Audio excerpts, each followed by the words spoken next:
وعجل فرجهم. أعوذ بالله من الشيطان الرجيم. بسم الله الرحمن الرحيم. رب اشرح لي صدري ويسر لي أمري واحلل عقدة من لساني يفقه قولي. حسبنا الله ونعم الوكيل، نعم المولى ونعم النصير. لا حول ولا قوة إلا بالله العلي العظيم. صلوات اللهم صل على محمد وآل محمد وعجل فرجه.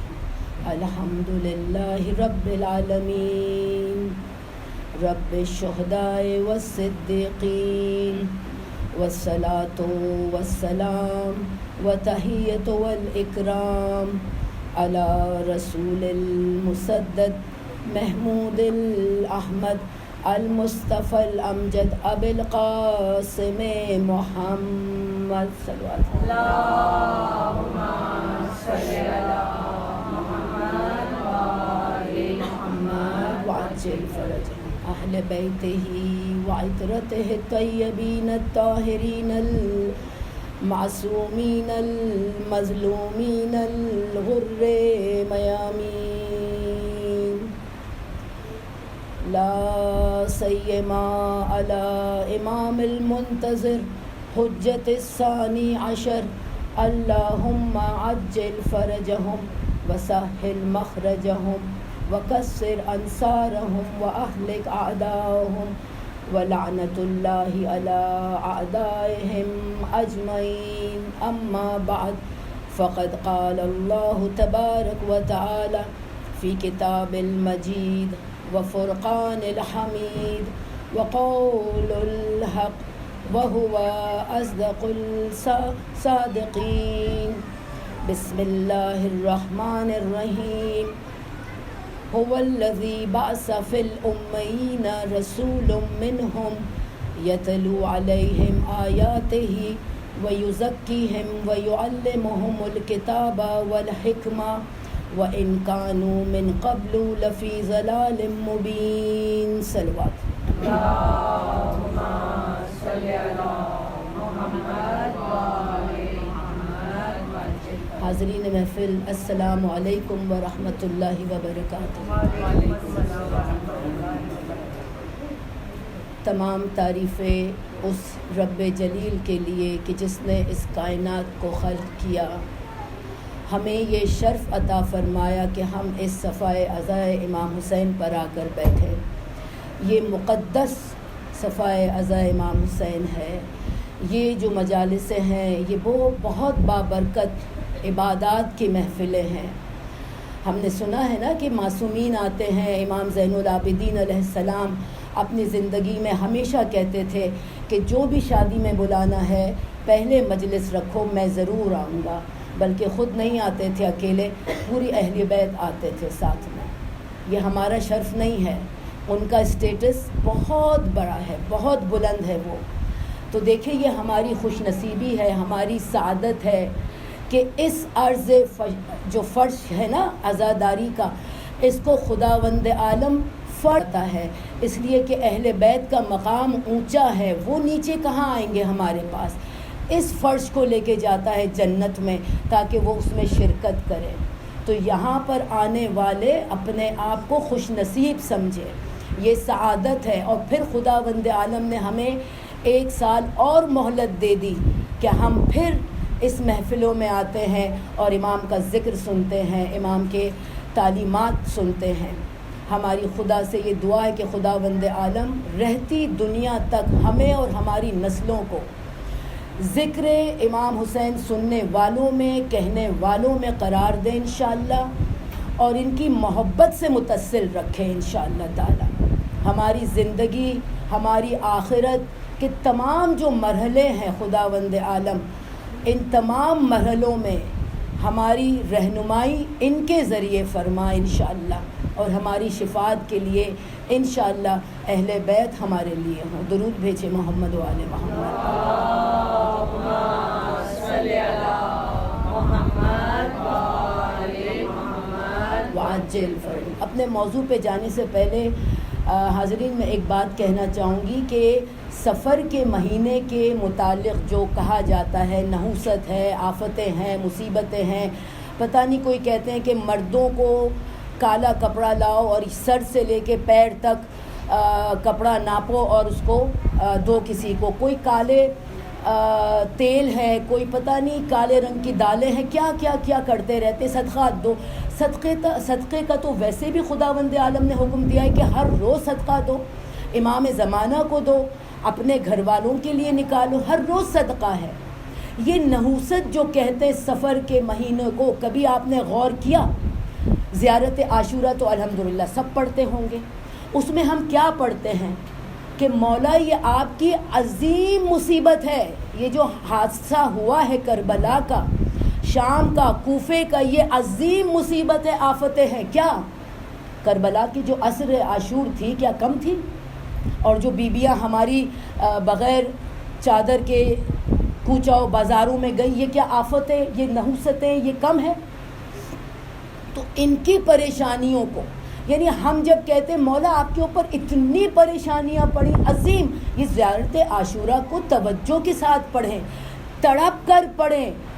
ہم سلام کرتے ہیں 8 مرتبہ اور 2 مرتبہ ذرا خاموشی میں سلام ہے امام پر۔ سلام کرنا سنت ہے، جواب دینا واجب ہے، لیکن دیکھیں سنت پر 69 ثواب مل رہا ہے، جبکہ یعنی آؤٹ آف 70 69 ثواب ہے سلام کرنے میں، وہ سنت ہے، لیکن واجب عمل جو جواب ہے اس پر 1 ثواب مل رہا ہے۔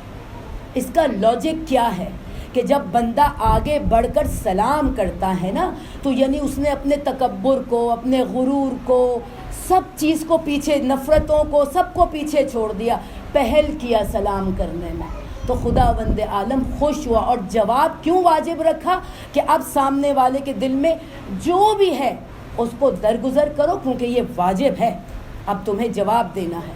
ورنہ سلام کرنے والے نے سلام کر دیا، جواب دینے والے نے پھر بھی نفرت دل میں رکھا، جواب نہیں دیا، کہا نہیں تم گناہ گار ہوگے، وہ گناہ گار نہیں ہے، کیونکہ یہ تو سنت عمل پہ عمل کر رہا ہے۔ ٹھیک، تو لاجک سلام کرنے کی تو کہنا یہ تھا کہ ہم جب امام کو زیارت عاشورہ میں سلام کرتے ہیں تو امام جواب دیتے، واجب ہے نا، کیسے ہو سکتا ہے کہ امام جواب نہیں دے؟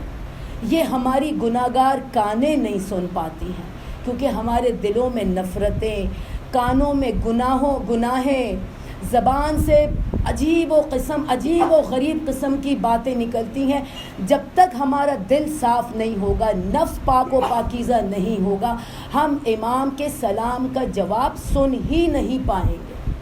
اور امام موجود ہوتے ہیں، محسوس کیجئے ان کی موجودگی کو جب ہم زیارت عاشورہ پڑھتے ہیں، زیارت کمیل پڑھ لیتے ہیں، زیارت اربعین پڑھتے ہیں، لا ابالی انداز میں نہ پڑھیں، معنی پہلے اس کو پڑھ لیں۔ عربی میں پڑھنے کا ثواب ہے، لیکن پہلے اس کے معنی کو جان لیں۔ اور اگر عربی میں کوئی ویک ہے تو کوئی مسئلہ نہیں ہے، اپنی کسی بھی زبان میں پڑھے، ایٹ لیسٹ سمجھ کے تو پڑھیں کہ امام موجود ہیں، ہم اس کی موجودگی کو بھی محسوس نہیں کر پاتے ہیں۔ امام ہمارے سلام کا جواب دیتے ہیں۔ اور یہ اربعین پہ ہماری جتنی بہنیں بھائی جتنے بھی زوار گئے ہیں، خداوند عالم ان کے اس زیارت کو قبول فرمائے انشاءاللہ۔ زیارت کا مطلب کیا ہے؟ ملاقات کرنا۔ ہم کہتے ہیں نا زیارت پڑھ لو، کہنا چاہیے زیارت کر لو، کیونکہ زیارت کا مطلب ہے ہم زیارت امام پر جا رہے ہیں، ہم امام کے ملاقات کے لیے جا رہے ہیں۔ ٹھیک، تو کتنے ایسے ہیں جو یہاں پر تڑپ رہے ہیں، ہم نہیں جا سکے، میرا بھی اس میں ایک شمار ہے، ہماری یہ خواہشات ہوتی ہیں، ٹھیک ہے، لیکن یاد رکھیں مومنین، کتنے ایسے ہیں جو یہاں بیٹھے بیٹھے صاحب زری تک پہنچ جاتے ہیں۔ خالی مقصد یہ نہیں ہوتا کہ ہم زری تک پہنچ جائیں، ہمارا ہاتھ زری تک پہنچ جائے، اور جب ہم زیارتوں پہ جاتے ہیں تو دیکھتے ہیں کیا مارم کٹی کے بس زری تک ہاتھ پہنچ جائے، کیا معلوم آپ نے کسی کو تکلیف دیا، وہ گر گیا، کیا ہوا، اور آپ نے زری کو ہاتھ لگیا، وہ جو پیچھے کھڑی ہوئی ہے یا کھڑا ہوا ہے وہ صاحب زری تک پہنچے گا یا آپ دھکے مار مار کے پہنچیں گے؟ تو بس کہنے کا مقصد یہ ہے کہ یہاں بیٹھ کر تڑپ کر زیارت اربعین پڑھیں، زیارت عاشورہ پڑھیں. ہم کیا معلوم یہاں بیٹھے بیٹھے انشاءاللہ صاحب زری تک پہنچ جائیں، اور خدا نخواستہ کیا معلوم کتنے وہاں جا کر واپس آئیں لیکن خالی ہاتھ ہو. کیوں؟ کہ معرفت نہیں، نفس کی پاکیزگی نہیں. تو سب سے پہلے تو اپنے ذہن سے یہ نحوست، یہ سب چیزوں کو نکالے، وہمات کو نکال دے. ہمارا مذہب وہم کا مذہب نہیں ہے، آسانی پھیلانا چاہتا ہے. شک و شبہات سے دور رہو، امر بالمعروف نہیں عن المنکر، یہی ہے. اور صدقات روزانہ دو، اور امام کی مصیبتوں کو یاد کر کے رو. درود بھیجے محمد و آل محمد. اللہم صلی علی محمد و آل محمد وعجل فرجہم. سورہ جمعہ کی آیت نمبر 2 میں خداوند عالم ارشاد فرماتا ہے هو الذی بعث فی الامین رسول منہم، تمہارے میں سے ہی میں نے ایک رسول بھیجا، امی رسول بھیجا. امی یعنی یہ سب ان پڑھ تھے، کہا نا شدید کھلی گمراہی میں تھے. وَإِن كَانُوا مِن قَبْلُ لَفِي ضَلَالٍ مُبِينٍ، کھلی ہوئی گمراہی میں تھے، جہالت میں تھے، لا علمی میں تھے. تو خداوند عالم نے تمہارے ان پڑھوں میں سے ایک رسول بھیجا، با عظمت رسول بھیجا. میں بتا دوں امی کا لفظ نکلا ہے سے. کا مطلب ہے ماں. تو جو بچہ ماں کی پیٹ سے پیدا ہوتا ہے نا، کیسا کورا کاغذ ہوتا ہے، علم معصوم ہوتا ہے. تو ہمارے رسول کو کہا یہ ویسے معصوم رسول. اور دوسری وجہ جو ہے امی رکھنے کی وہ یہ ہے کہ ان کا علم کتابی علم نہیں تھا.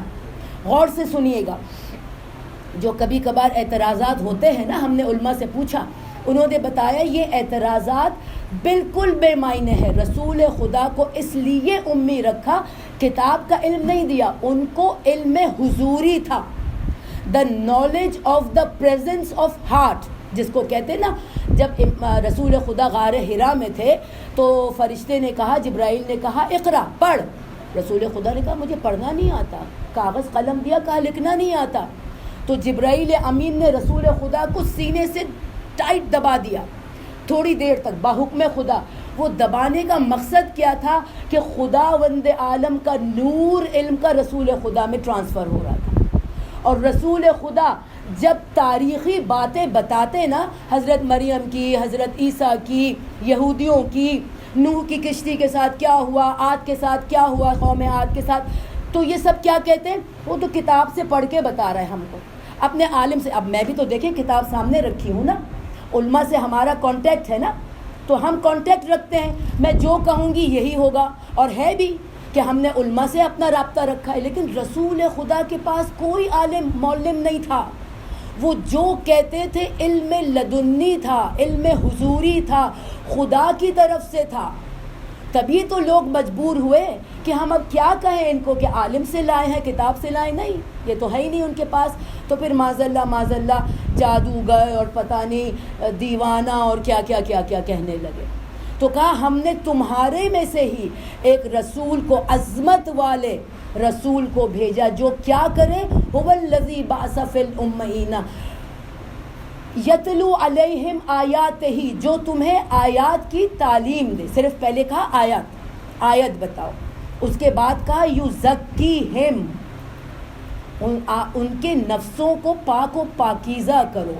یزکیہم ویعلمہم الکتاب والحکمہ، اور پھر ان کو کتاب یعنی قرآن مجید کی تعلیم دو، اور حکمت تو وزڈم، بہت اعلیٰ درجے کا علم.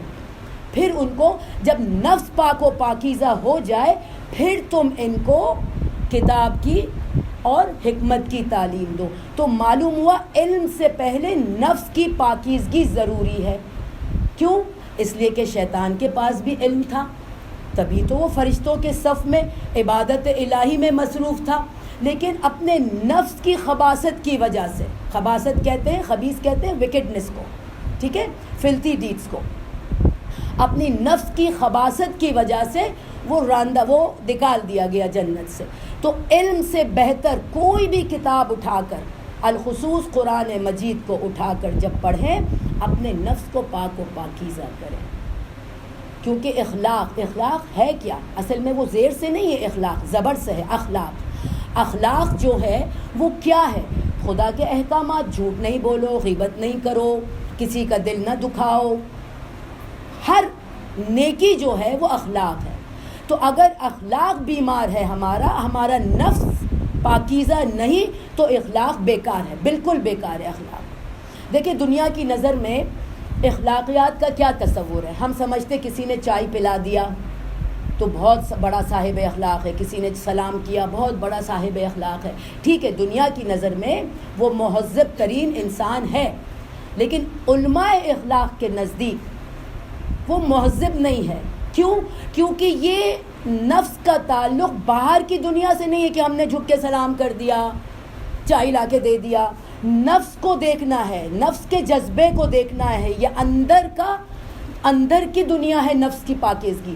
مثال سے بتاؤں، دیکھیں ایک شخص کے دوسرے شخص کو دیکھ کر مسکرانے میں دوہرے جذبے ہیں، یعنی دو فیلنگز ہوتے ہیں. ایک تو دوست کو دیکھ کے مسکراتا ہے، ایک بھائی کو دیکھ کے مسکراتا ہے، اور ایک دشمن کو دیکھ کے مسکراتا ہے. دیکھیں تبسم، اسمائل تو اس کے لبوں پر بھی ہے اور ان کے لبوں پر بھی ہے. لیکن ایک جذبے کا نام ہے محبت اور ایک کا نام ہے اہانت یعنی ہیٹرڈ.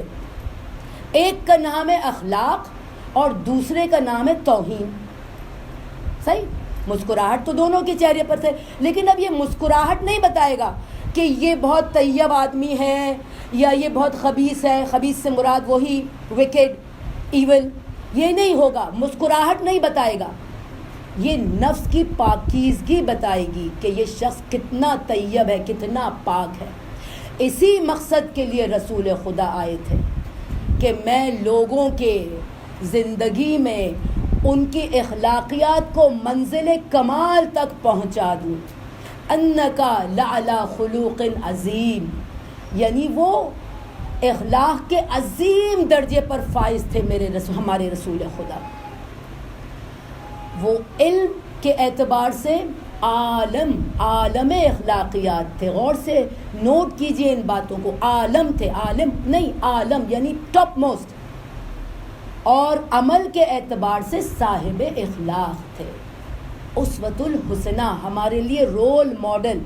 تبھی تو کہا بعث فی الامین رسول، میں نے تمہارے لیے مبعوث فرمایا، مبعوث کیا، بھیجا ایسے رسول کو. تو مومنین، انسان جو ہوتا ہے، ہم اپنے انتخاب سے انسان نہیں بنے ہیں، یہ اللہ کی عطا ہے، اللہ کی بخشش ہے.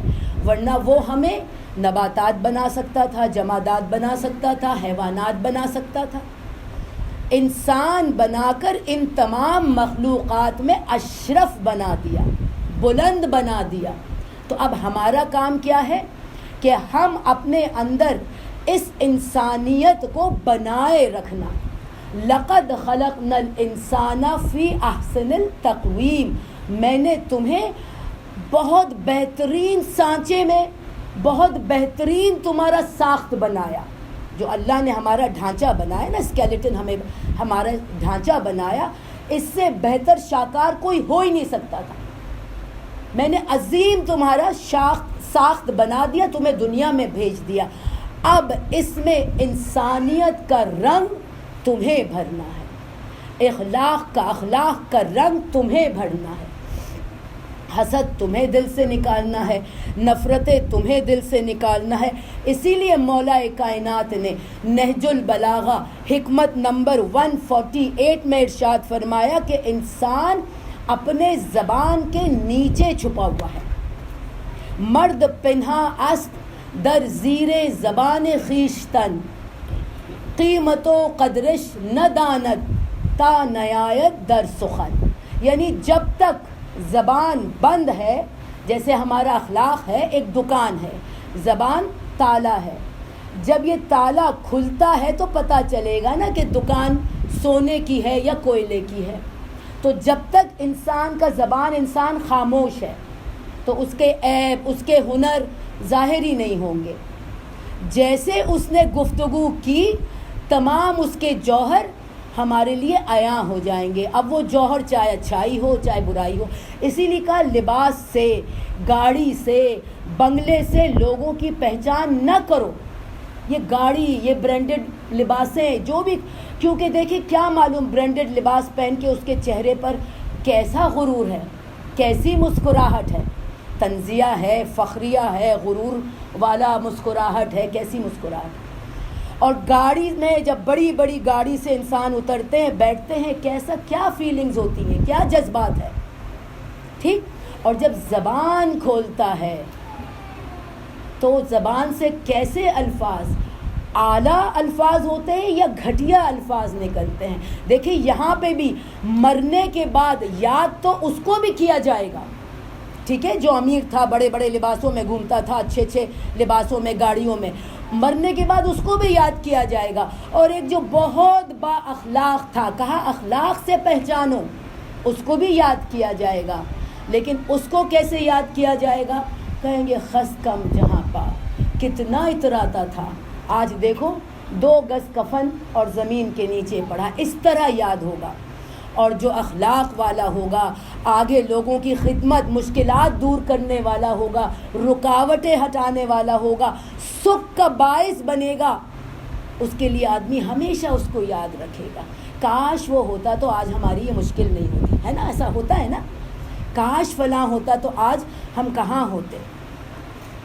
تو مولا نے یہی فرمایا جب تک زندہ ہو ایسا رہو کہ لوگ تمہارے دیدار کے مشتاق رہیں، کین رہیں، اینشیس ہو تم سے ملنے کے لیے. اور جب مر جاؤ تو تمہارا ایک خلا محسوس کرے، ایک خالی ایمٹی پلیس محسوس کرے. جب ہم کسی سے ملنے جاتے ہیں نا تو خوشبو، اخلاق کی خوشبو ہوتی ہے، وہ پھیلائیں. جب ہم عطر فروش کے یہاں جاتے ہیں نا، اگر خرید کے بھی نہیں آتے ہیں، ہم عموماً سنا ہوگا آپ نے یہ، ہم خرید کے بھی نہیں آتے لیکن اس کی خوشبو لے کے آ جاتے ہیں. اور اگر کوئلے کے دکان میں جائیں تو خریدے بھی نہ لیکن کالک آ جاتی ہے. ٹھیک ہے. تو ماحول بھی ایسا بنائیں، اپنے دوستوں کو ایسا رکھیں کہ زیارت عاشورہ میں ہی خدا کے لیے ہم یہ کلام کرتے ہیں. آپ کے دوستوں کی طرح ہم دوست ہیں، تو مولا کے دوست سوچے کیسے دوست ہیں، اور پھر ہمارے دوستوں کو دیکھیں کیا مولا کی دوست کی طرح ہیں. ٹھیک ہے. بولنے کی ضرورت نہیں ہے مجھے زیادہ کہ بہت نورانی چہرہ ہے، اب یہاں پر نشان ہے. ٹھیک ہے. نہیں ہوتے، کسی نہیں ہوتے، نمازی سب ہوتے ہیں الحمدللہ، کوئی ضروری نہیں ہے کہ پیشانی پر نماز کے نشان ہو، لیکن نورانی نور دیکھ کر معلوم ہوتا ہے کہ بندے خدا ہے.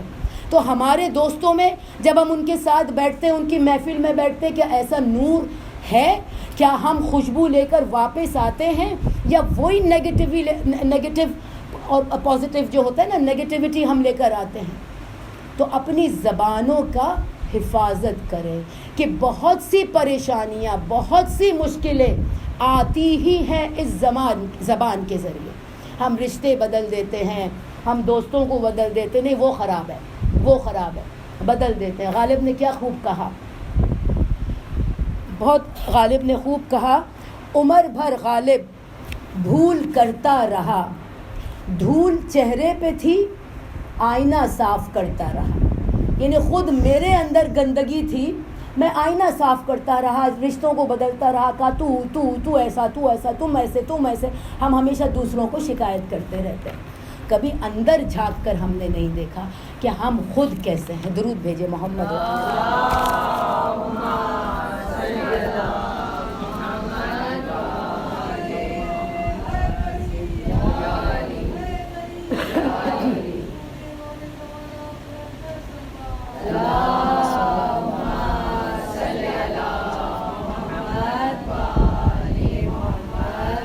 الفرج. خداوند عالم ارشاد فرماتا ہے بلا شبہ مجھے سب سے زیادہ محبوب وہ شخص ہے جس کا اخلاق اچھا ہے. اب دیکھیں ہم گھر کی ماحول میں ہی لے لیں، ہم اپنے گھر کا بھی مثال دیتے ہیں ضرور. بچے 3 ہیں، 4 ہیں، 5 ہیں، کمپٹیشن ضرور ہوتی ہے. امی آپ اس کو زیادہ چاہتے ہیں، حالانکہ ماں نفرت نہیں کر سکتی، محبت سب کے لیے ایکول ہوتی ہے. لیکن کبھی غور سے سوچے کہ فلانے بچے کا اخلاق کیسا ہے، وہ بڑھ بڑھ کے کیسے خدمت کرتا ہے، کبھی اس نے اف کر کے نہیں کہا، اونچی آواز میں بات نہیں کی، میں نے جیسے کروٹ لیا، یہ ہے، ہو چکا ہے، الحمدللہ ہوتا ہے. اللہ سب کی اولادوں کو نیک بنائے، با اخلاق بنائے انشاءاللہ. لیکن یہ جو خدا کہہ رہا ہے نا کہ تم سب میں سے مجھے سب سے زیادہ محبوب وہ ہے جس کا اخلاق، تو ہمارے بچوں میں بھی، ہمارے بچے بھی سنیں کہ اگر ہمارا اخلاق اچھا، اگر ہم کٹ ہر دفعہ نخ اور اس میں، تو پھر محبت تو ماں باپ کی کبھی کم نہیں ہوتی ہے. یہ بات جان کے رکھیں. اللہ بھی تو کہتا ہے نا میں ماں کی طرح 70 ماؤں کی طرح محبت ہے. ماں کا، اللہ کے بھی نفرت کبھی کم نہیں ہوتا، والدین کا بھی نہیں، لیکن ایک طرف ذرا جھکاؤ زیادہ ہو جاتا ہے، وہ اسی اخلاق کی وجہ سے. آج کل ہمارا انتقامی اخلاق ہے، معاف کرنے کی کسی میں توفیق ہی نہیں. ہم کہتے اس نے اچھا کیا تو ہم اچھا کریں گے، تم نے برا کیا تو ہم برا کریں گے. نہیں، ہمیں سلامتی کو پھیلانا ہے، ہمیں سلامتی کا علامت بننا ہے. اللہ کے ناموں میں سے ایک نام ہے نا سلام، اور سلام کا مطلب سلامتی. ہم جب کسی کو سلام کر رہے ہیں، دلوں میں نفرت ہے، تو یہ منافقت ہوئی نا. اور ہم نے اللہ کے اسم حسنہ کا خیال ہی نہیں رکھا، ہم نے بالکل اس کا احترام ہی نہیں رکھا کہ خداوند عالم کا نام جو سلام و سلامتی ہے، یعنی سلامتی کی علامت ہمیں بن جانا ہے. کسی نے توڑا، ہمیں جوڑنا ہے. کسی نے زیادتی کی، بہت مشکل بات ہے، کسی نے زیادتی کی، ہمیں درگزر کرنا ہے. کسی نے کسی چیز سے ہمیں محروم کر دیا، لیکن ہمیں عطا کرنا ہے. نمازی، حاجی، پردے دار تو بہت مل جائیں گے، لیکن محبت دینے والے دنیا میں بہت کم ہو گئے، بلکہ دنیا خالی ہو گئی ہے محبت دینے والے. میں نے اس دن ایک کلپ پڑھا، بہت اچھا لگا مجھے، کہ ہزاروں سالوں میں تاریخ صرف اتنا بدلی ہے کہ تب دور تھا پتھر کا، آج انسان ہے پتھروں. دیکھیں ہم اب ایک ہی کمرے میں بیٹھے ہوئے ہوتے ہیں. یہ تو الحمدللہ عزائے امام حسین کی محفل ہے، لیکن آپ اپنے گھروں میں دیکھیں، کبھی بیٹھے ہوئے ہیں، سر جھکائے بت بنے بیٹھے ہوئے ہیں، ہاتھوں میں دجال ہے جس نے ہمارے چھوٹے بچے سب کا، ہاتھوں میں دجال جس نے چھوٹے بڑے سب کا کر دیا برا حال. یعنی ہم بت بن گئے ہیں. اب جو بات کرو، گگلی بہن ہے نا ہماری، یعنی امائیں، جو دادیاں، جو نانیاں، جو باتیں کہیں، جو ٹوٹکے بتائیں نا، ان کی کوئی ویلیو ہی نہیں. آپ تو پرانے زمانے کی ہو گئی. ابھی یہ گوگل آ گیا نا، گگلی بہن جس کو میں کہتی ہوں. درود بھیجے محمد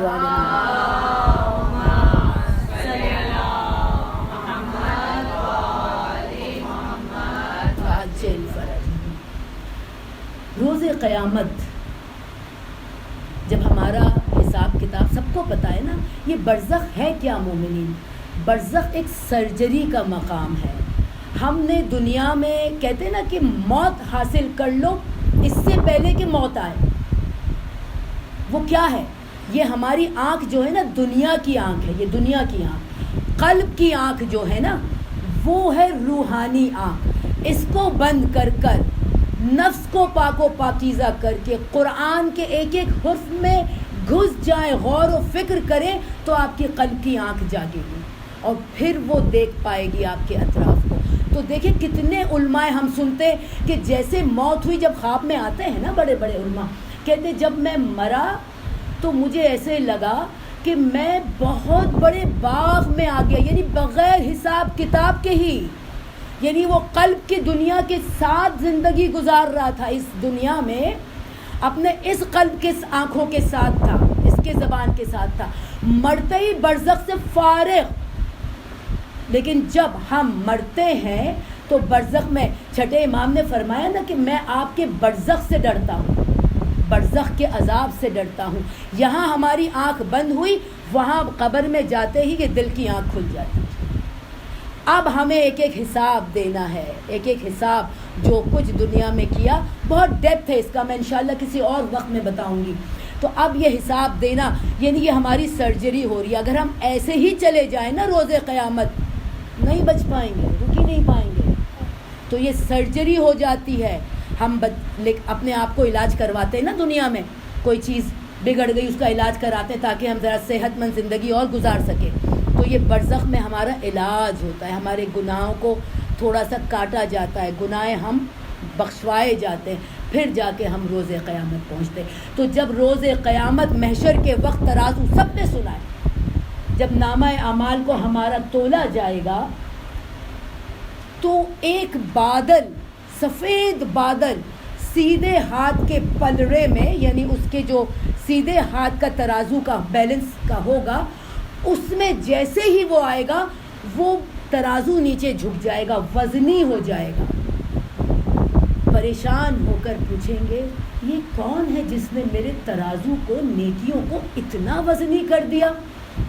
فرشتے کہیں گے یہ تیرا خوش اخلاقی تھی, تیرا اخلاق تھا کہ تو نے ہر شخص کو سکون مہیا کیا. تو باعث دکھ نہ تھا, تو باعث سکھ تھا. کسی نے توڑا تو نے جوڑا. تو مومنین, اگر ہمیں روز قیامت اپنے نامہ اعمال کو آسان کرنا ہے, اپنے برزخ کو آسان کرنا ہے, اور اہل بیت علیہ الصلاۃ والسلام کے مقام تک پہنچنا ہے, ان کے درجے تک پہنچنا ہے, تو ہمیں اپنے اخلاق کو اچھا کرنا ہے.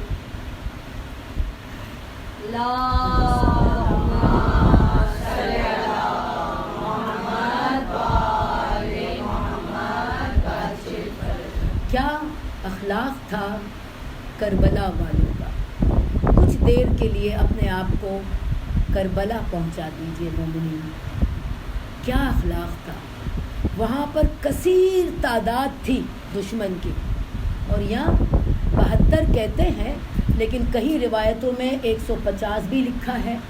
ٹھیک, 150 کا لشکر تھا, 200 کا لشکر تھا, شہید ہونے والے 72 تھے. یہ 72 کتنے مطمئن تھے, کتنے خوش اخلاق تھے کہ جب دشمن نے کہا مجھے جنگ کرنی ہے, امام نے مہلت مانگی نا. امام نے معذاللہ ڈر کے مارے مہلت نہیں مانگی تھی. امام نے کہا تھا ایک اور رات عبادت کے لیے, تسبیح و تحلیل کے لیے مجھے مل جائے گی. اور پرسکون, کوئی حسد نہیں تھا, کوئی غصہ نہیں تھا چہرے پر. بس یہی تھا کہ ہمیں اب اپنے رب جلیل سے ملنے کا وقت آ گیا ہے. یہاں پر پیاسے ہیں تو وہاں پر جام کوثر پئیں گے. ہاں عزاداروں, 3 جنازے ایسے ہیں کہ جن کو جب دھویا گیا نا, دھونے والوں نے چیخیں ماری ہیں, رو دیے ہیں, روک دیا ہے اپنے اس عمل کو.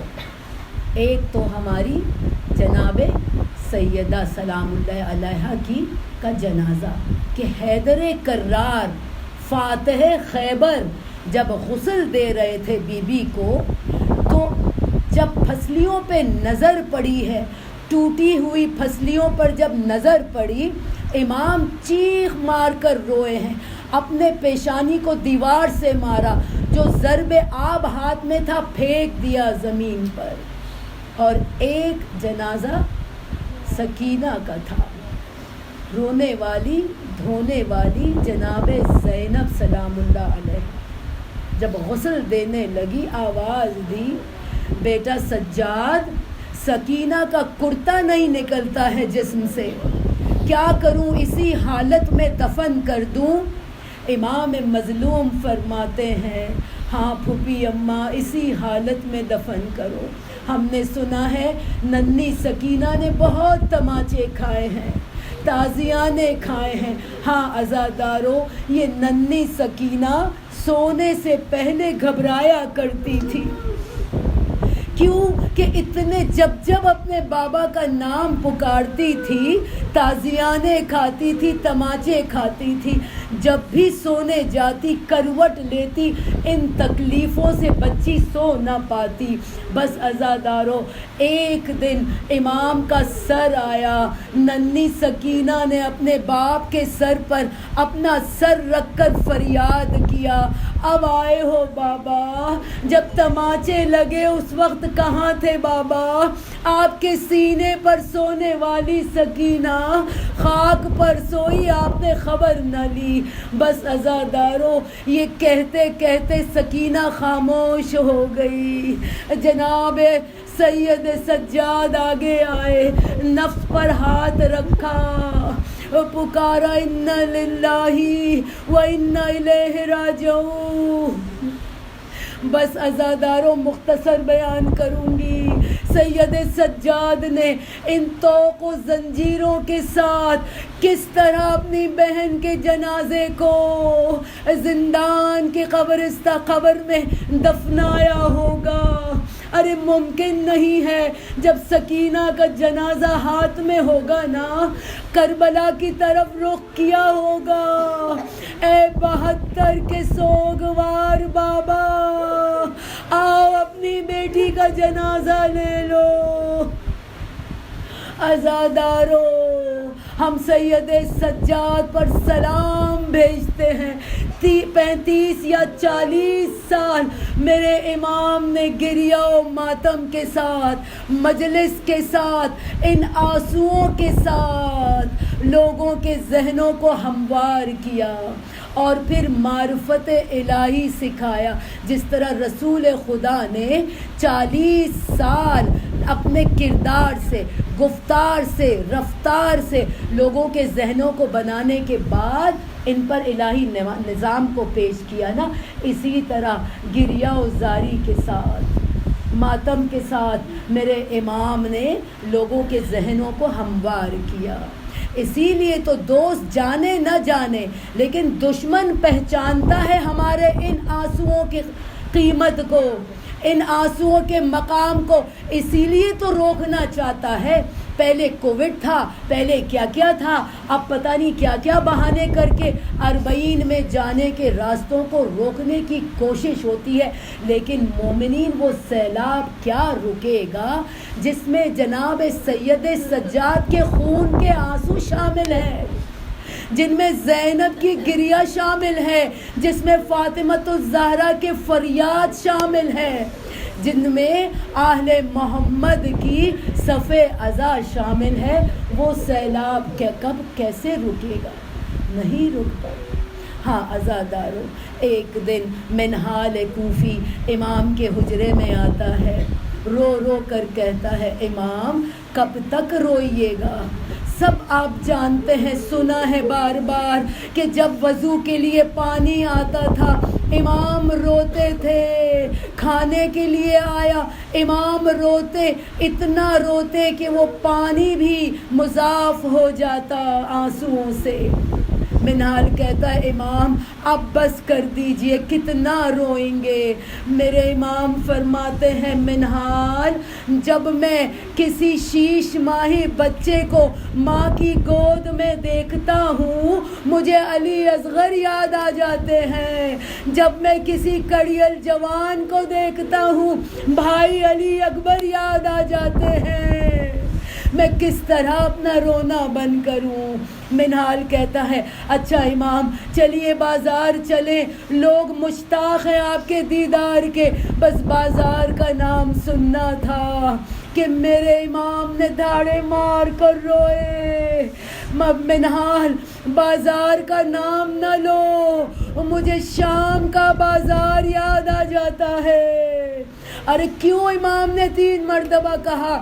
الشام الشام الشام، یعنی شام کا زندان، شام کا بازار، شام کا دربار، یہاں پر بیبیاں اہل حرم کھلے سر 9 گھنٹے شرابیوں کے محفل میں کھڑی ہوتی تھی۔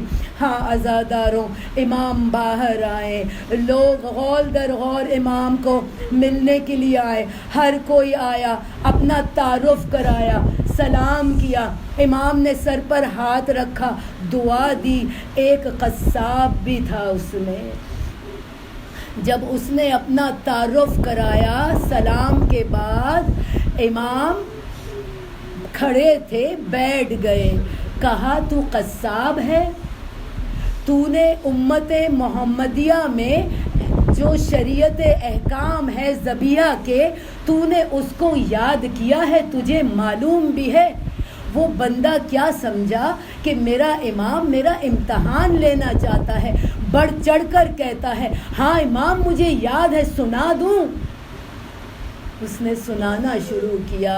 پہلی شریعت یہ ہے کہ جب ذبیحہ کو ذبح کرو تو اس کو پانی پلاؤ۔